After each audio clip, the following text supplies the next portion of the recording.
በተለያዩ አግባብ በተለያየ ጊዜ ከ1988 በፊት የተያዙ ይዞታ ሆኖ በወቅቱ የይዞታ ማረጋገጫ ካርታ አሰጣጥ እና አሰራርን መሰረት ተደርጎ የይዞታ ማረጋገጫ ካርታ ያሌላቸው በከተማ አስተዳደሩ ውስጥ የሚገኙ ይዞታዎች በግለሰብ በተለያዩ ተቋማትም የተያዙ ይዞታዎች ናቸው። እነዚህም ለሁለት ይከፈላሉ።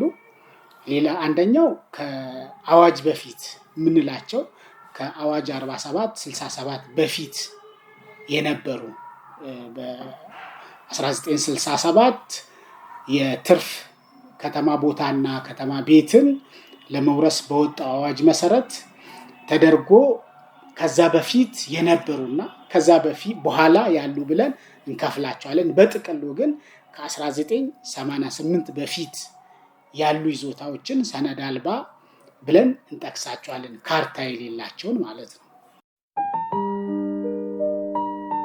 አሁን ስራ ላይ ባለው በደንብ ቁጥር 163/2016 መሰረት ሰነድ አልባ ይዞታዎች በምን አግባብ መብት ይፈጠርላቸዋል የሚል ግልጽ የሆነ ድንጋጌ ተደንግጓል በደንቡ ላይ።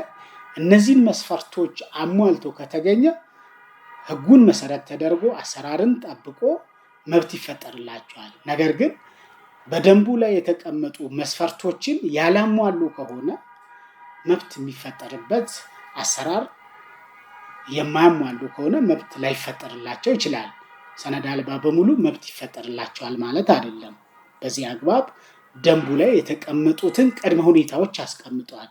በዛ መሰረት ተደርጎ መብት የሚፈጠርላቸው ይሆናል ማለት ነው። ከአዋጅ 47/67 በፊት ያሉት ይዞታዎችን ለምሳሌ በኃይለሥላሴ ጊዜ በንጉስ ኃይለሥላሴ ጊዜ የይዞታ ማረጋገጫ ካርታ የነበራቸው አሉ። እነዛን እንደ አንድ መስፈርት እንጠቀምበታለን። ከዛ በፊት የመብራት ቢል በይዞታው ላይ በኢትዮጵያ መብራት ኃይል ኮርፖሬሽን ይባላል በወቅቱ መብራት በይዞታው ላይ ያስቀጠሉበት ካላቸው ወይ ደግሞ በቦታው ላይ ግብር የገበሩ ከሆነ በስማቸው ወይም ደግሞ የውሃ ደረሰኝ በቦታው ላይ ያስቀጠሉ ከሆነ እነዚህንም ከ1967 በፊት ያሉ መረጃዎች ወይም በወቅቱ በነበረው በመንግስት አሰራር በዚህ ይዞታው ላይ ለግለሰቡ የተፈቀደ በመንግስት ተቋም የተፈቀደ መረጃ ካላቸው እነዛን መረጃዎች ከመንግስት ተቋማት የተሰጡ መረጃዎችን መነሻ አድርገን ከአዋጅ በፊት ነው ልንል እንችላለን።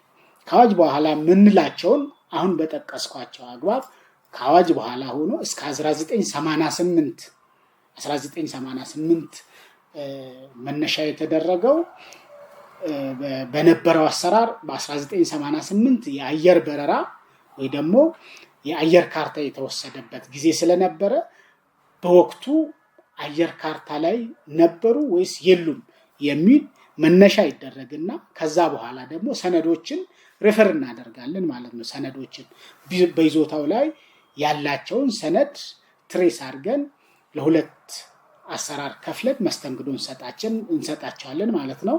ከአዋጅ በኋላ የምንላቸውም በሰነድ ነው። ከአዋጅ በፊት ካሌላቸው ግን 1988 አየር ካርታ ላይ የሚታዩ ከሆነ በዚህ መሃል ወደዚህ መሃል ይመጣል ማለት ነው። ከ67 እስከ 88 መሃል ባለው ይወድቃል ማለት ነው። ከአዋጅ በፊት ሰነድ ካለው ግን ከአዋጅ በፊት ብሎ ይቆጠራል። እነዚህም በዋናነት የተለዩት የነባር ይዞታና የሊዝ ስሪት ይዞታ ተብሎ ተለይቷል። ደንቡ ላይም በግልጽ በተቀመጠው ከአዋጅ በፊት የነበሩትን ይዞታዎች ሰነድ አልባም ሆኖ አሁን መብት ሲፈጠርላቸው ነባር ይዞታ ተብሎ ነው፣ ከሊዝ አግባብ ውጭ ነው። እነዚህም መስፈርት ተቀምጦላቸዋል። ለመኖሪያ ሲሆን ለድርጅት ሲሆን በምን አግባብ ትሬት ይደረጋል የሚል በደንቡ ላይ በዝርዝር በግልጽ ተቀምጧል። ነገር ግን በመኖሪያ ሲሆን ከአዋጅ በፊት ከሆነ ከሊዝ ስሪት ውጪ ነው የሚስተናገዱት ማለት ነው። ከአዋጅ በኋላ ከሆነ ግን እስከ 88 የተያዙ ከሆነ መስተንግዷቸው መስፈርቱን ካሟሉ በሊዝ ስሪት የይዞታ ማረጋገጫ ካርታ እንዲያገኙ ይደረጋል። በተለያዩ አግባብ ተይዞ በእጃቸው የሚገኙ የትኛውንም ይዞታ በደንቡ ላይ በተዘረዘሩት አግባብ የመብት ይፈጠርልኝ ጥያቄ አሁን በቀጥታ በኦንላይን ነው የሚያመለክቱት።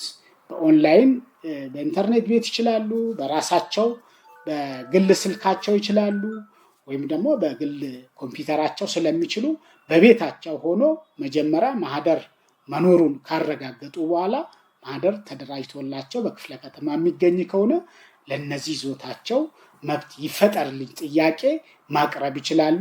ለመብት ፈጠራ አገልግሎት ያላመለከቱ ሰነድ አልባ ባለ ይዞታዎች በጊዜ አመልክቶ ፕሮሰሱን ጨርሶ የይዞታ ማረጋገጫ ካርታ በይዞታቸው ላይ ቢወስዱ ለነሱም የተሻለ ነው። ለመንግስትም ደግሞ ምን ያክል በከተማ አስተዳደሩ መብት ፈጠር ያለው ወይ ደግሞ የይዞታ ባለቤቶችን አሉ የሚለውን በቀላሉ ለመለየትም የሚያመች ስለሆነ ለአስተዳደሩም ለግለሰቡም የተሻለ ጠቀሜታ የሚሰጥ ስለሆነ ህብረተሰቡም ይህን ተገንዝቦ ቀጣይ በችኮላ ከሚመጣ ከጊዜ ለመቆጠብም ለራሱም ተረጋግቶ ለይዞታው ላይ የይዞታ ማረጋገጫ ካርታ ለማግኘትም የሚያስችለው ካሁኑኑ ያላመለከቱ ማህደር ያላደራጁ በይዞታው ላይ ባለመብት ነን የሚሉት በክፍለ ከተማ ደረጃ የመብት ፈጠራ መረጃ አሰባሰብ ቡድን ተዋቅሯል። በየክፍለ ከተማቸው ሄዶ እንዴት ማመልከትም እንዳለባቸው በቂ መረጃ መውሰድ ይችላሉ። በዚህም ደግሞ ሲስተሙ ላይም መረጃዎች አሉ። በተመሳሳይ ደንቡም ላይም ደንብ ቁጥር 163/2016 ላይ በግልጽ የተደነገጉ ስለሆነ ያንን መሰረት አድርጎ ለይዞታቸው ይዞታ ማረጋገጫ ካርታ የሚያገኙበትን መንገድ ቢያመቻቹ የተሻለ ነው።